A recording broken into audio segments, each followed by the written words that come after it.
la colonisation progresse, que chaque jour de nouvelles implantations coloniales sont construites, et qu'on ne se trompe pas. La colonisation, ce n'est pas que en Cisjordanie. La colonisation, c'est aussi dans les territoires occupés, ce qu'on appelle aujourd'hui Israël. Parce qu'à votre avis, avant qu'Israël n'occupe la Cisjordanie, comment sont arrivés tous ces juifs avec le projet sioniste? Ils ont colonisé, ils ont détruit des villages, des villes, expulsé des familles, détruit d'autres familles et fait des massacres de masse.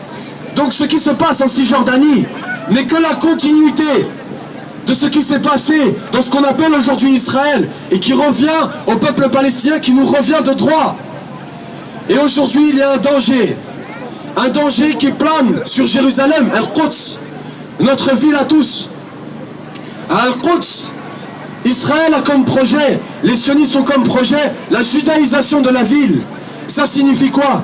Ça signifie que dans quelques années, le but est que la majorité des habitants de Jérusalem soient juifs, et que ces habitants musulmans, ou chrétiens d'ailleurs aussi, que ces habitants musulmans et chrétiens soient expulsés, repoussés vers l'extérieur, dans un premier temps vers la Cisjordanie, voire carrément à l'étranger. Et si vous passez à Al-Quds, peut-être il y a des gens ici qui sont déjà allés à Al-Quds, vous voyez qu'il y a des quartiers entiers de la vieille ville qui ont été détruits et reconstruits. Toute l'histoire de la ville est progressivement effacée par le colonialisme sioniste, par l'armée sioniste. Ils détruisent des quartiers et ils en refont de nouveaux. Tout notre héritage, des milliers d'années d'héritage, sont partis en fumée avec la colonisation israélienne. Et ça, rien que pour ça, on peut s'indigner.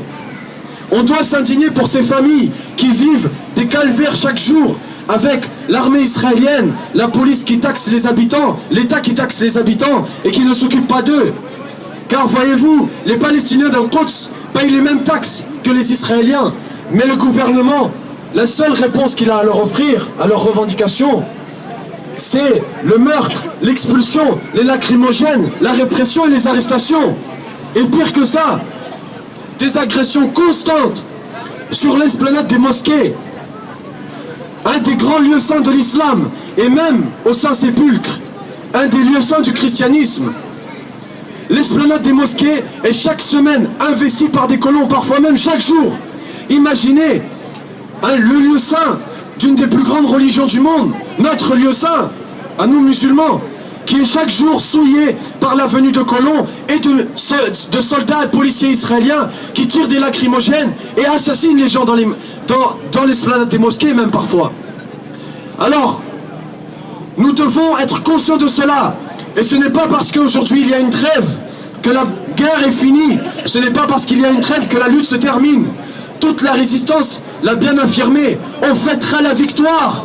Une fois qu'on sera arrivé à Al-Quds, à Al-Aqsa, tous ensemble on fêtera la victoire. Eux comme nous. Et vive la lutte du peuple palestinien.